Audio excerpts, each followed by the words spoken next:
नमस्कार दोस्तों, स्वागत है आपका मेरे YouTube चैनल के अंदर। दोस्तों आज हम उत्तराखंड का एक महत्वपूर्ण जनपद पिथौरागढ़ जनपद की यहाँ पर को बात करेंगे, जो कि MCQs के माध्यम से हम यहाँ पर को पढ़ेंगे। आज का जो पहला क्वेश्चन है, राज्य का सबसे पूर्वी जिला है। ऑप्शन है देहरादून, दूसरा है उत्तरकाशी, तीसरा है पिथौरागढ़ और चौथा है चंपावत। तो सबसे पूर्वी जिले की जो अगर बात की जाए उत्तराखंड का, तो वो है पिथौरागढ़ सबसे पूर्वी जनपद है। अगर आपसे पूछा जाए कि सबसे पश्चिमी जिला कौन सा है, तो सबसे पश्चिमी जिला है देहरादून। तो सबसे पश्चिमी जिला कौन सा है, तो ये है देहरादून। उसके अलावा अगर आपसे पूछा जाए सबसे ज़्यादा राज्यों के साथ सीमा कौन सा जनपद बनाता है, तो सबसे ज़्यादा राज्यों के साथ सीमा साझा करता है, सीमा साझा करने वाला जनपद उत्तराखंड का कौन सा है, तो वह है देहरादून। कौन कौन से, तो हम भी जानते हैं कि हिमाचल प्रदेश और यूपी इन दो राज्यों के साथ देहरादून जनपद सीमा बनाता है। तो सबसे पश्चिमी जिला देहरादून, सबसे ज़्यादा राज्यों के साथ सीमा बनाने वाला जनपद पूछिएगा तो तब भी देहरादून इसका आंसर रहेगा। उत्तरकाशी की अगर बात करें तो सबसे उत्तरी जिला कौन सा है अगर पूछा जाए, तो यह है उत्तरी जिला उत्तरकाशी। ये आपको ध्यान रखना है। अगर पिथौरागढ़ सबसे पूर्वी जिला है, उसके साथ साथ अगर पिथौरागढ़ से बात करें तो सर्वाधिक अंतर्राष्ट्रीय सीमा वाला जनपद अगर आपसे पूछा जाए तो सर्वाधिक अंतर्राष्ट्रीय सीमा कौन बनाता है, तो पिथौरागढ़। तो सर्वाधिक अंतर्राष्ट्रीय सीमा साझा करने वाला जनपद उत्तराखंड का कौन सा है, तो पिथौरागढ़ जनपद है। अगर चंपावत की बात की जाए तो सबसे कम क्षेत्रफल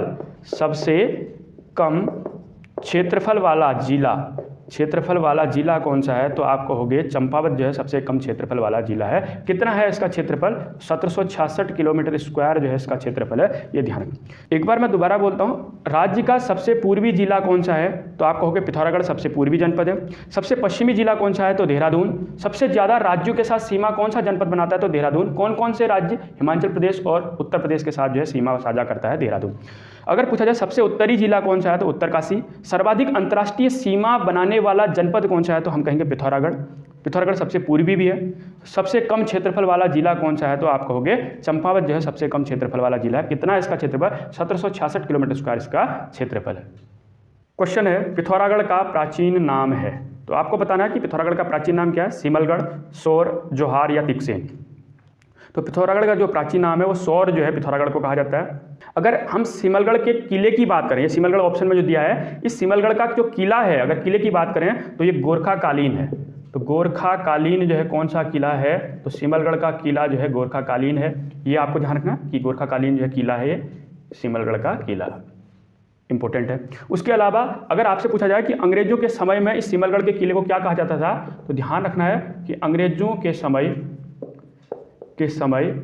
इस किले को लंदन फोर्ट कहा जाता था। बहुत इंपॉर्टेंट है, पेपर में आ चुका है। तो लंदन फोर्ट के नाम से किस किले को जाना जाता है, सिमलगढ़ के किले को जाना जाता है, जो कि पिथौरागढ़ में अंदर या पिथौरागढ़ में पड़ता है। पिथौरागढ़ का प्राचीन नाम सौर है। अगर आपसे पूछा जाए कि जोहार का प्रवेश द्वार किसे कहा जाता है, तो जोहार का प्रवेश द्वार कहा जाता है मुंशियारी को जोहार का प्रवेश द्वार कहा जाता है। ये आपको ध्यान रखना है। उसके अलावा अगर आपसे पूछा जाए कि तिक्सेन किसका प्राचीन नाम है, तो आप बताओगे कि तिक्सेन मुंशियारी का प्राचीन नाम है, तिक्सेन। ये आपको ध्यान रखना है। तो मुंशियारी का प्राचीन नाम है, ठीक। उसके अलावा एक दो चीज़ें आप और भी आपको ध्यान रखनी है मुंशियारी के बारे में। इस मुंशियारी में नैन सिंह रावत पर्वतारोहण संस्थान स्थित है। नैन सिंह रावत पर्वतारोहण संस्थान कहाँ स्थित है, अगर आपसे पूछा जाए तो आपको ध्यान रखना है कि ये मुंशियारी के अंदर स्थित है और मुंशियारी का प्राचीन नाम है तिक्सेन। एक बार मैं दोबारा बताता हूँ, पिथौरागढ़ का प्राचीन नाम क्या है, तो सौर पिथौरागढ़ का प्राचीन नाम है। उसके अलावा सिमलगढ़ का जो किला है गोरखा कालीन, कौन सा ऐसा किला है जो गोरखा कालीन है, तो सिमलगढ़ का किला। अंग्रेजों के समय में लंदन फोर्ट के नाम से किस किले को जानते थे, सिमलगढ़ का किला पिथौरागढ़ में स्थित है। और जोहार क्षेत्र का प्रवेश द्वार किसे कहा जाता है, तो मुंशियारी को कहा जाता है। और मुंशियारी का प्राचीन नाम क्या है अगर आपसे पूछे, तो तिक्सेन मुंशियारी का प्राचीन नाम है। और नैन सिंह रावत पर्वतारोहण संस्थान कहाँ स्थित है, तो मुंशियारी में ये स्थित है। इसको भी आपको ध्यान रखना है। अगला क्वेश्चन है, निम्न में से कौन सा दर्रा पिथौरागढ़ और चमोली के बीच में स्थित है। हमको बताना है पिथौरागढ़ और चमोली के बीच में कौन सा दर्रा स्थित है। ऑप्शन है टोपीधुरा, लाशपा, सिल्ला दर्रा और लंपियाधुरा दर्रा। अगर बात करें पिथौरागढ़ और चमोली के बीच में कौन सा दर्रा स्थित है, तो दोस्तों ये दर्रा वाला जो है टॉपिक मैंने पढ़ा चुका हूँ और हमने वहाँ पर को बात की थी कि पिथौरागढ़ और चमोली के बीच में मारचियोग, टोपीधुरा, लातूधुरा, बाराहोती, इस प्रकार के जो है दर्रे हमने वहाँ पर पढ़े थे। इसलिए जो है टोपीधुरा दर्रा जो है पिथौरागढ़ और चमोली के बीच में स्थित है। ठीक, अगर आपसे पूछा जाए लाशवा दर्रा कहाँ है, तो ये है पिथौरागढ़ और चंपावत के बीच में स्थित है लाशवा दर्रा। तो पिथौरागढ़ और चंपावत के बीच में कौन सा दर्रा स्थित है, लाशवा दर्रा। उसके अलावा जो है सिल्ला दर्रा की अगर बात की जाए तो दारमा घाटी को ब्यास घाटी से जोड़ने वाला दर्रा कौन सा है, तो दारमा घाटी को ब्यास घाटी से जोड़ता है कौन सा दर्रा है, ये सिल्ला दर्रा।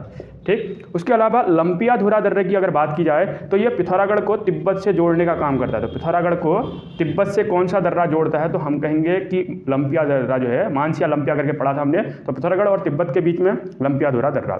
एक बार मैं दोबारा बोल रहा हूँ, अगर आपसे पूछा जाए कि पिथौरागढ़ और चमोली के बीच में कौन सा दर्रा स्थित है, तो टोपीधुरा। पिथौरागढ़ और चंपावत को जोड़ने वाला दर्रा कौन सा है, तो लाशवा दर्रा। दारमा घाटी और ब्यास घाटी को कौन सा दर्रा जोड़ता है, तो सिल्ला दर्रा। और पिथौरागढ़ और तिब्बत को जोड़ने वाला दर्रा कौन सा है, लंपियाधुरा दर्रा। अगला क्वेश्चन है, पंडित नैन सिंह रावत पर कब डाक टिकट जारी हुआ। हमको बताना है कि जो पंडित नैन सिंह रावत थे इन पर डाक टिकट कब जारी हुआ। ऑप्शन है 1991 ईस्वी, 2004 ईस्वी और 2001 और 2014। तो हम बात करेंगे पंडित नैन सिंह रावत। सबसे पहली बात, पंडित नैन सिंह रावत के बारे में, राज्य के पहले सर्वेयर हैं, राज्य के पहले सर्वेयर। तो राज्य के पहले सर्वे करने वाले या सर्वेयर हैं कौन, पंडित नैन सिंह रावत। संबंध कहाँ से है, तो हम बात करेंगे मुंशियारी से जो है इनका संबंध है, मतलब पिथौरागढ़ जनपद के अंदर मुंशियारी से जो इनका संबंध है।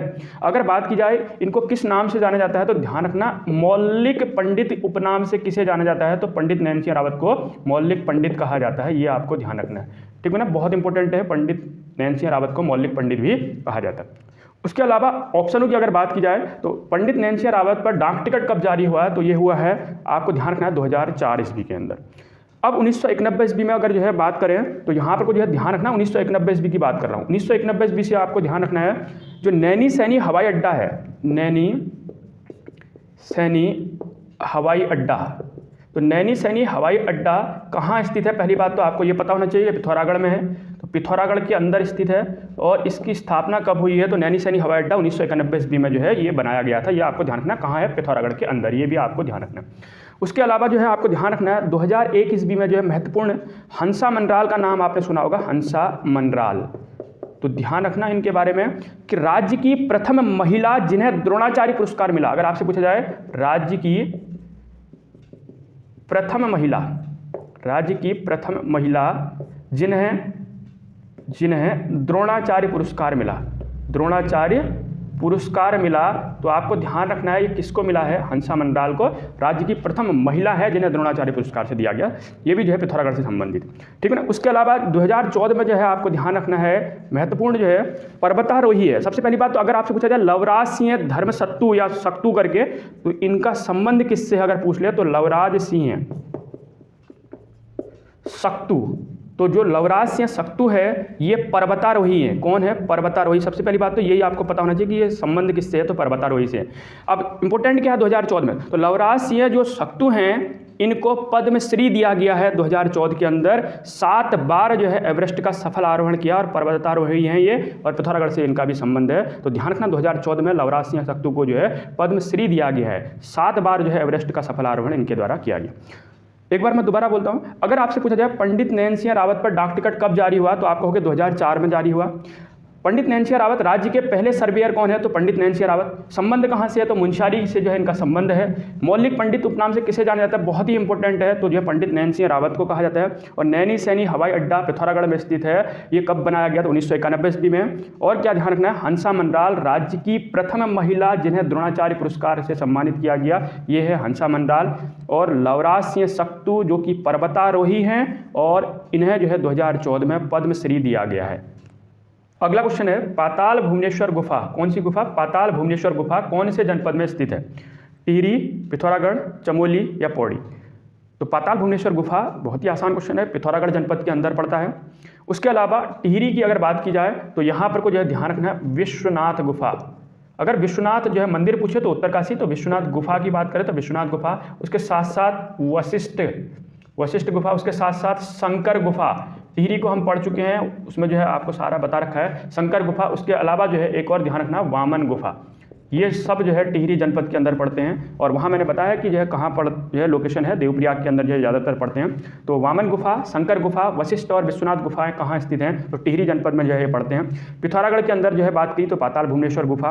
उसके अलावा अगर चमोली की जो है बात की जाए तो आपने पढ़ा होगा मुचकुंद गुफा।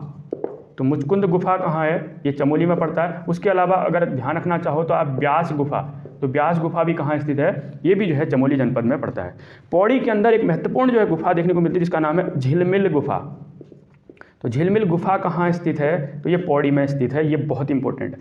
अब मुझे जो है कमेंट बॉक्स में जो है आप बताना कि अगर पौड़ी में झिलमिल गुफा है तो झिलमिल ताल कहाँ स्थित है, ये भी आप बताना, और झिलमिल संरक्षण आरक्षिति कहाँ स्थित है, ये भी आप बताना।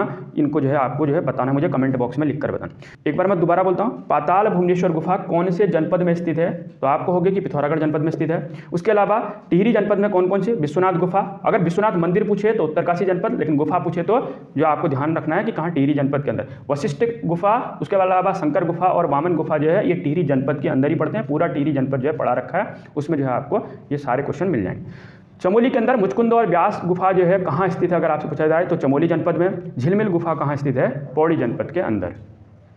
अगला क्वेश्चन है, काली व गौरी गंगा का संगम कहाँ पर होता है। बहुत ही इंपॉर्टेंट क्वेश्चन है, काली और गौरी गंगा नदी का संगम।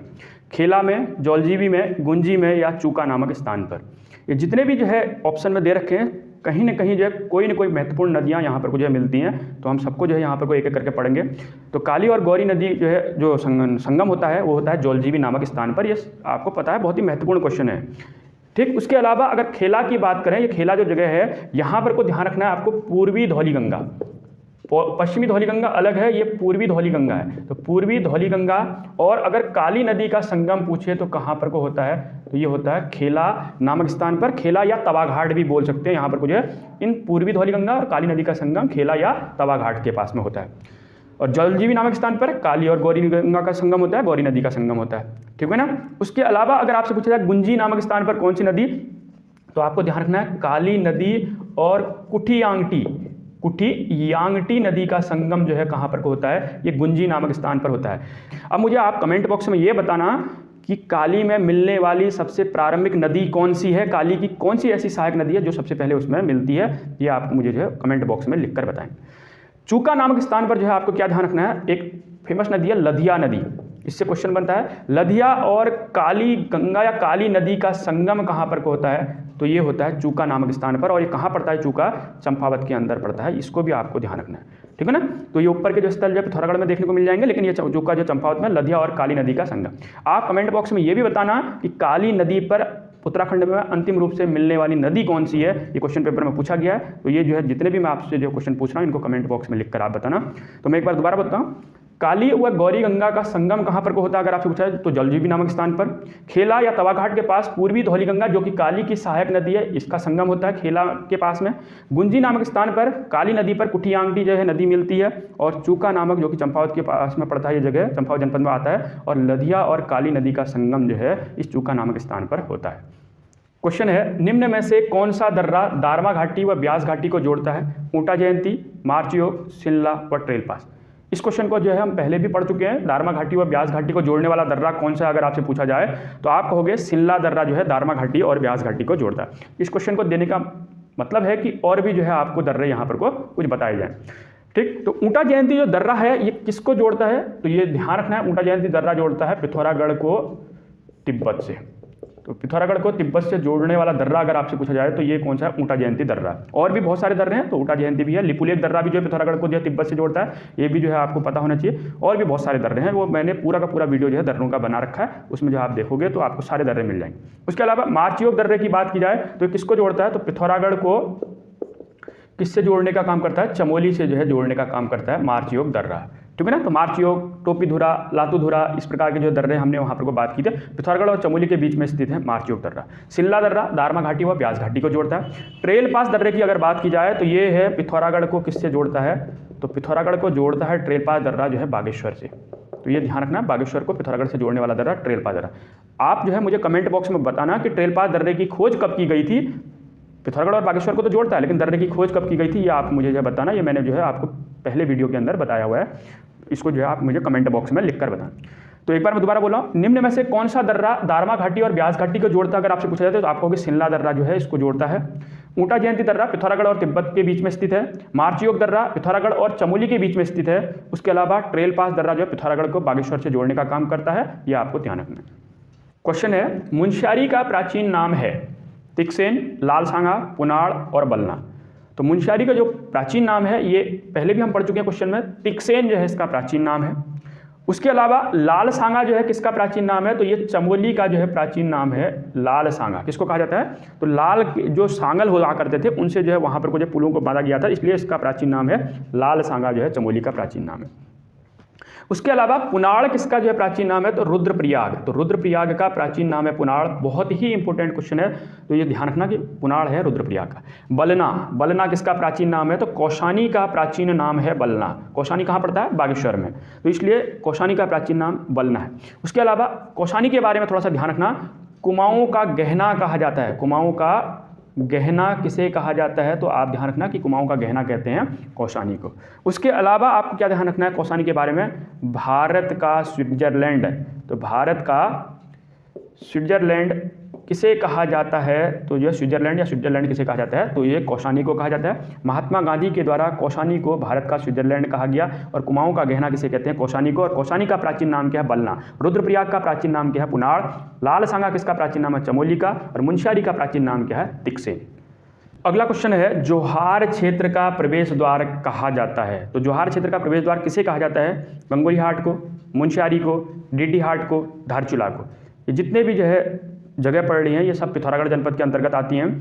तो आपको जो है जोहार क्षेत्र का प्रवेश द्वार बताना है, तो मुंशियारी को जो है जोहार क्षेत्र का प्रवेश द्वार कहा जाता है। ये हम पिछले क्वेश्चन में बात भी कर चुके हैं।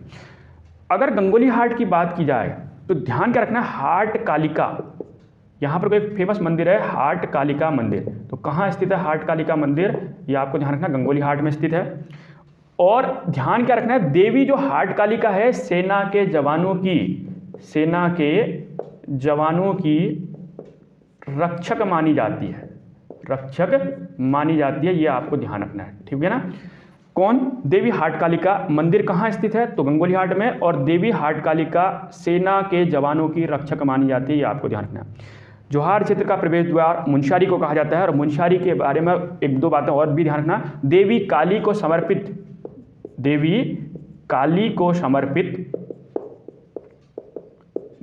को समर्पित जो काला मुनि मंदिर है ये कहाँ स्थित है अगर आपसे पूछा है तो मुंशियारी में, काला मुनि मंदिर। देवी काली को समर्पित काला मुनि मंदिर भी जो है यही मुंशियारी के अंदर स्थित है। उसके अलावा मुंशियारी से जो है एक और बात जो हमने पहले भी जो है क्वेश्चन में बात कर रखी है कि नैन सिंह रावत, तो दोबारा लिखने का कारण यह है कि ये बार बार लिखने से जो है याद हो जाता है। तो नैन सिंह रावत पर्वतारोहण संस्थान स्थित है कहाँ पर को, मुंशियारी के अंदर, ठीक है ना। उसके अलावा जो है आपको क्या ध्यान रखना है, डीडी हाट के अंदर जो है आपको याद रखना है सीराकोट मंदिर। तो सीराकोट मंदिर, उसके अलावा सीराकोट मंदिर के अलावा सीराकोट का जो किला है तो वो कहाँ स्थित है, ये भी आपको ध्यान रखना है, डीडी हाट के अंदर स्थित है, ठीक। धारचूला से जो है आप ध्यान रखना है इंपॉर्टेंट, मल्लिकार्जुन मंदिर कहाँ है, तो ये धारचूला में, ये भी आपको ध्यान रखना है। उसके अलावा एक और इंपॉर्टेंट नारायण आश्रम, ये भी जो है धारचूला पिथौरागढ़ में स्थित है। और इस नारायण आश्रम की स्थापना 1936 ईस्वी में की गई थी, ये आपको ध्यान रखना है। और इसका स्थानीय नाम, नारायण आश्रम का स्थानीय नाम, तो चौंदास किसका स्थानीय नाम अगर आपसे पूछा जाए तो चौंदास जो है इसी का जो है स्थानीय नाम है, ये भी आपको ध्यान रखना। एक बार मैं दोबारा बोल रहा हूँ, जोहार क्षेत्र का प्रवेश द्वार कहा जाता है अगर आपसे पूछा है तो मुंशियारी को। और मुंशियारी के अंदर देवी काली को समर्पित काला मुनि मंदिर। और नैन सिंह रावत पर्वतारोहण संस्थान कहाँ स्थित है, मुंशियारी के अंदर। गंगोली हाट की बात करें तो हाट कालिका मंदिर स्थित है। और देवी हाट कालिका को जो है सेना के जवानों की रक्षक कहा जाता है, ये भी आपको ध्यान रखना है। डीडी हाट सीराकोट मंदिर और सीराकोट का किला कहाँ स्थित है, डीडी हाट के अंदर। और धारचूला में जो है मल्लिकार्जुन मंदिर, उसके साथ साथ नारायण आश्रम जिसकी स्थापना 1936 में हुई थी। और चौंदास इसका जो है नाम देखने को मिलता है, तो नारायण आश्रम का नाम जो है स्थानीय नाम जो है चौंदास है।